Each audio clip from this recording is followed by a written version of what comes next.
Today we're talking about someone who has really just worked to make the world a better place, and I mean this with all sincerity, probably the nicest human being I've ever met. Though most human beings I meet aren't fond of Omnic, so that might not be saying much. I'm talking about Dr. Angela Ziegler, or as many people know her, Mercy. Dr. Ziegler rose to become the head of surgery at a prominent Swiss hospital before pioneering a breakthrough in the field of applied nanobiology that radically improved the treatment of life-threatening illnesses and injuries. It was this expertise that initially attracted the attention of Overwatch. Now, at first, Dr. Ziegler wasn't all that big on Overwatch, and you might wonder why. Well, the answer is that her parents had been taken by war, and Dr. Ziegler was strongly opposed to the organization's militaristic approach to keeping global peace. However, she recognized ultimately that Overwatch offered her the opportunity to save lives on a much larger scale. As Overwatch's head of medical research, Dr. Ziegler sought to leverage her work for healing in frontline crises.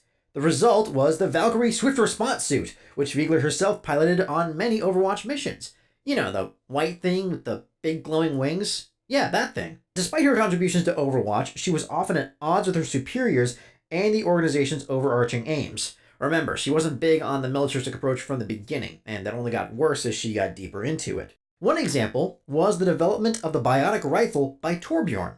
Torbjorn provided assurances that the device was only intended for healing, but Dr. Ziegler maintained that this was setting Overwatch down a very slippery slope that could lead to the weaponization of biotic technology, and that she had only conducted research in the field on the condition that it would not be used for offensive purposes. When the group was faced with a series of allegations, Dr. Ziegler was interrogated in the hearings conducted by the United Nations. In light of the fight between Overwatch members Jack Morrison and Gabriel Reyes, Dr. Ziegler admitted that the outcome had pretty much been inevitable. They'd been drifting further and further apart ever since Morrison had been chosen over Reyes for the position of Strike Commander, and that rift had widened despite her efforts. If you want to know more about Morrison or Reyes, you can check out some previous broadcasts about them. Now, when Overwatch finally was dissolved, Dr. Ziegler dedicated herself to helping those affected by war. Though she spends most of her time caring for the broken and dispossessed in crisis areas around the world, Dr. Ziegler can always be counted on to don her Valkyrie suit whenever innocents are in peril, hoping to make the world a more peaceful place.